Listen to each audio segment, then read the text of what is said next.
Remember the movie that turned a doomed flight, bad fish, and one inflatable co-pilot into comedy history? Airplane.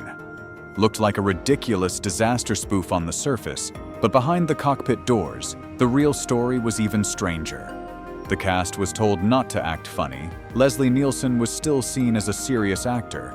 Kareem Abdul-Jabbar's cockpit joke came from real-life criticism, and the entire movie may have started with a late-night recording the filmmakers never meant to capture. Even wilder, Hollywood nearly forced this comedy classic to change its identity before it ever reached audiences. From hidden remake secrets to casting choices that could have changed everything, these are the weird facts most fans never figured out about Airplane, 1980. Number 1. Hollywood tried to stop Airplane. Before it took off, the crazy part is that before Airplane became one of the most beloved comedies of all time, Hollywood nearly stopped it before it even got off the ground. Not because the movie was too crude, too strange, or too hard to understand, but because it went straight after a money-making franchise, Universal's airport disaster films. Back in the 1970s, Universal had practically turned airline disasters into a golden formula. Airport 1975, Airport 77, and then the Concorde. Airport 79 all revolved around tense flights, panicked passengers, pilots in danger, and life-or-death situations in the sky. Audiences knew that formula well. It was serious, dramatic, sometimes a little over the top, but extremely successful.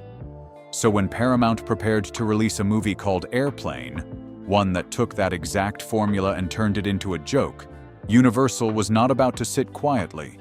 To them, this was not just a harmless parody. It felt like a direct hit on the image they had spent an entire decade building.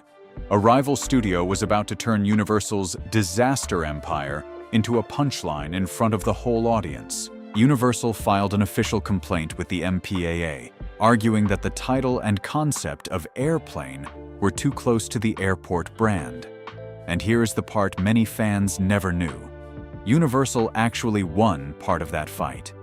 In several international markets, including the UK, Australia, and a few others, the movie could not be released as Airplane and had to be renamed Flying High. But the story did not stop there. The filmmakers also wanted Helen Reddy, the singing nun from Airport 1975, to return and parody her own role. If that had happened, the jab would have been even more obvious. But Universal shut that idea down immediately. In the end, the part went to Maureen McGovern, which may have been an even sharper choice because she had sung the theme songs for famous disaster films like The Poseidon Adventure and The Towering Inferno. The irony is that none of those efforts could keep Airplane on the ground. The movie took off anyway, became a box office phenomenon, and made the very disaster genre it mocked impossible to look at the same way again. Hollywood tried to stop it from flying, but in the end, Airplane became the flight comedy history never forgot. Number 2. The movie was born from a tape they never meant to record. The unbelievable truth is that Airplane did not come from some genius idea pitched inside a Hollywood boardroom. It started with a VCR left running overnight. And if that tape had recorded a different program that night, one of the most famous comedies in movie history might never have existed. Before Jim Abrahams, Jerry Zucker, and David Zucker became the minds behind Airplane, they had a very strange habit. They would leave a recorder running all night to capture late-night television. Not because they were searching for a major movie idea. They were simply collecting weird commercials, odd old films, cheap local programming, or anything strange enough to turn into comedy material for their group. Then one night, that VCR recorded Zero Hour, a 1957 disaster film. On paper, it was completely serious. A former war pilot, still haunted by his past, has to step into the cockpit and save an entire flight after the crew, and many of the passengers are struck down by food poisoning. Everything is played like a life-or-death tragedy. Nobody in the movie is trying to be funny. Nobody is winking at the audience. No joke is being set up on purpose. But that was exactly why the Zaz trio could not stop laughing. They realized 0 Hour was so serious that it almost felt like it was accidentally parodying itself. The tense dialogue, the heavy expressions, the traumatized pilot storyline, the food poisoning crisis in the air, all of it felt like the perfect skeleton just waiting to be filled with punchlines. In other words, they did not create Airplane completely from scratch. They found its bones inside an old movie their VCR happened to record by accident. That makes the story behind Airplane even funnier than the film itself. A movie that changed comedy history began with something most people might have fast-forwarded through or erased the next morning. If they had not left the machine running overnight, if the tape had not captured 0 Hour, or if they had failed to see the comedy hiding inside a completely serious disaster film, Airplane might never have taken off. Number 3. Airplane was almost a disguised remake of 0 Hour. One of the biggest surprises for many fans is that Airplane was not just inspired by 0 Hour in the usual Hollywood sense. The truth is much bolder than that. Put the two movies side by side, and you start to realize that Airplane is practically traveling on the exact same runway as 0 Hour, except every dramatic moment has been turned into a comedy explosion. 0 Hour came out in 1957, and it was a completely serious airline disaster movie. The story follows a former war pilot, still haunted by his past, who is forced to step into the cockpit and save an entire flight after the crew gets food poisoning. Sound familiar? That is almost the exact skeleton of Airplane. The main character in 0 Hour is named Ted Stryker, spelled with a Y. In Airplane, the name is almost untouched, only changed to Ted Stryker with an I.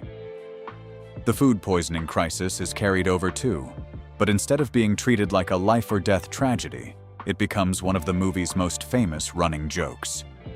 Even the serious dialogue, the tense delivery, and the disaster movie rhythm are kept in place, then twisted into comedy. That is why watching the two films back-to-back feels so strange. You are not just seeing a comedy spoofing a genre. You are watching an older movie reflected back through a crazier, faster, more chaotic mirror. Everything 0 Hour wanted audiences to take seriously, Airplane turned into something hilarious because it was played so seriously. But because the two films were so similar, Zucker, Abrahams, and Zucker knew they could not simply make the movie and hope nobody noticed. If they used the structure, characters, and situations too closely without legal permission, the whole project could have run into serious trouble. So they made a very smart move. They officially bought the remake rights to 0 Hour for only $2,500. And that tiny payment helped protect the entire film. It allowed them to keep the serious disaster framework, then fill it with absurd lines, background gags, and the legendary deadpan style that made Airplane unforgettable. In other words, Airplane was not just a parody. It was almost a legalized, disguised remake, and maybe the funniest remake Hollywood has ever seen. Number 4. The best Hollywood deal ever cost only $2,500. Some Hollywood deals cost millions of dollars and still end in disappointment. But for Airplane, one of the most important decisions behind the movie cost just $2,500. That sounds like pocket change in the film industry, but that small payment may have saved the entire movie from a legal nightmare.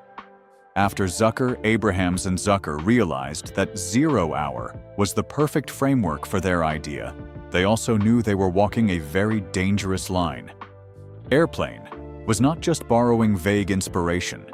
It took almost the entire backbone of 0 Hour. A flight in crisis, the crew struck down by food poisoning, a former pilot haunted by his past forced to save everyone, and even the name Ted Stryker was kept almost exactly the same.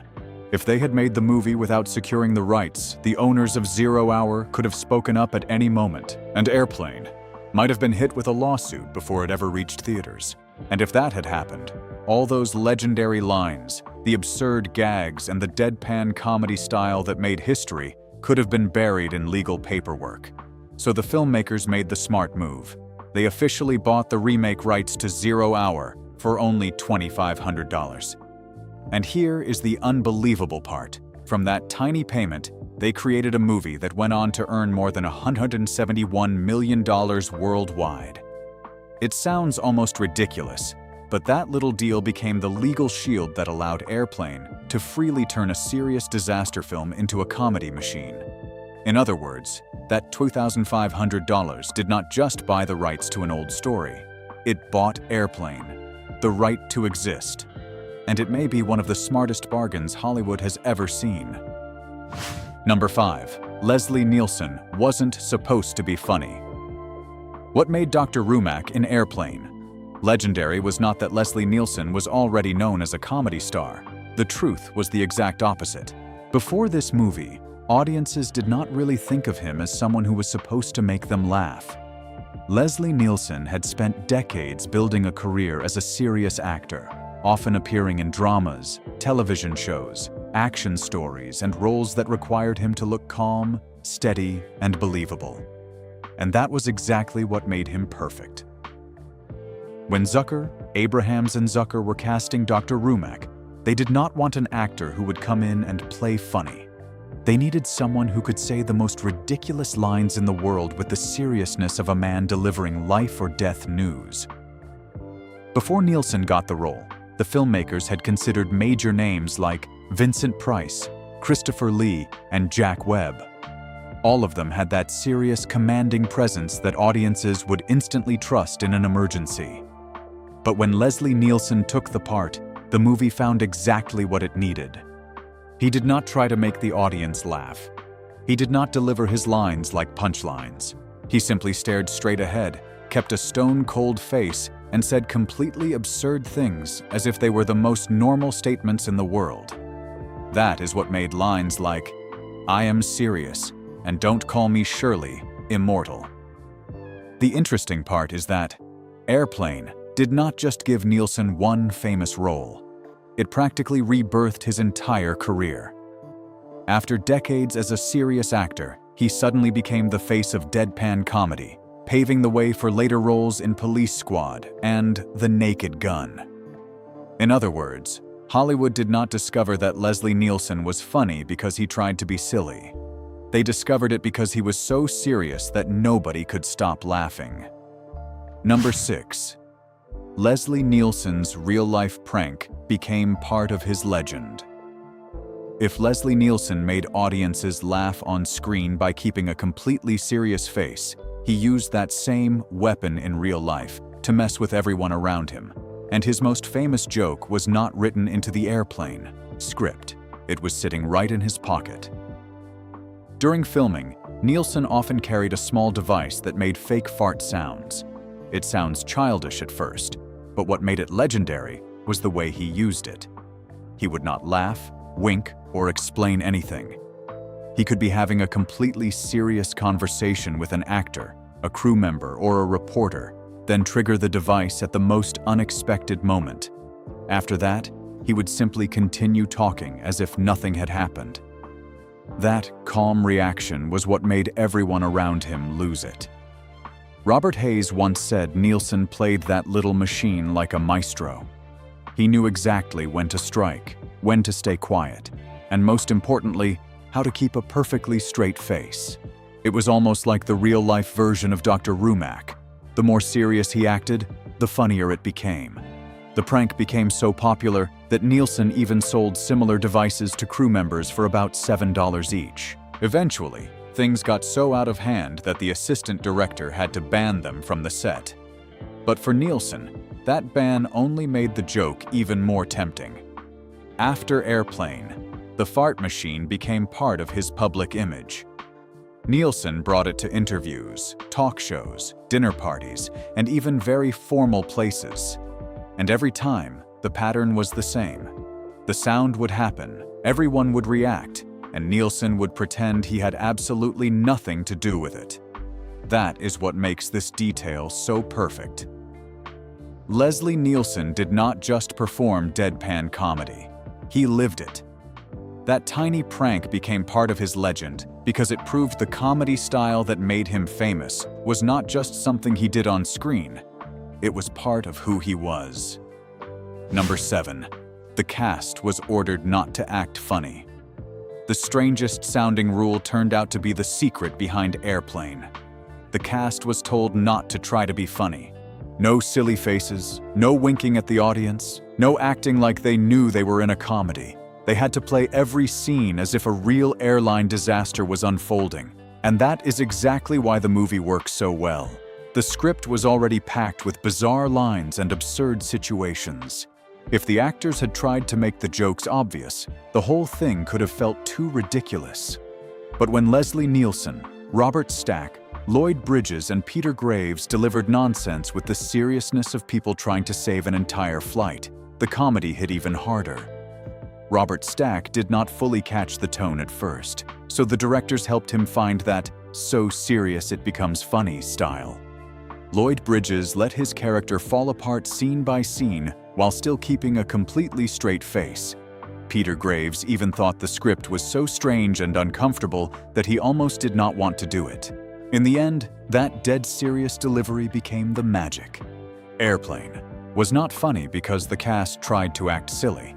It was funny because they acted like every insane thing happening around them was completely real. Number 8. Kareem Abdul-Jabbar's cockpit scene was a real-life clapback. Kareem Abdul-Jabbar's scene in Airplane was not just a fun cameo. In the movie, he plays co-pilot Roger Murdoch, but the little boy Joey quickly recognizes him as Kareem Abdul-Jabbar, the real-life Los Angeles Lakers superstar. And right after that, the film slips in a joke that came straight from real life. Joey says his dad thinks Kareem does not work hard enough on defense and that he only really tries during the playoffs. That was not a random line. At the time, even though Kareem was already one of the greatest players in NBA history, some reporters and fans still criticized him for supposedly not always playing with full effort during the regular season. So when Joey says that line, the movie is taking a real criticism and turning it into a joke. But the best part is that Kareem does not just sit there and take it. He immediately snaps back, telling Joey to tell his old man to try dragging Bill Walton and Bob Lanier up and down the court for 48 minutes. Those were two powerful NBA centers who were extremely tough to play against. In other words, the scene is funny because it works both as a movie gag and as Kareem answering the real-life criticism people had thrown at him. What looks like a small cameo is actually hiding a sports story that many fans never caught. Number 9. The movie hid nearly 260 jokes in just 88 minutes. One reason Airplane is still funny on rewatch is that the movie barely gives the audience a break. In just 88 minutes, it is said to contain around 260 jokes, which means nearly 3 laughs per minute. But the clever part is that the jokes are not only in the dialogue. Some are hidden in facial expressions, background signs, sound effects, background action, and tiny details that many first-time viewers probably missed. Zucker, Abrahams, and Zucker understood their comedy rhythm perfectly. If one joke did not land, the next one would arrive almost immediately. That packed pace is what makes Airplane the kind of movie where every rewatch reveals something new. Number 10.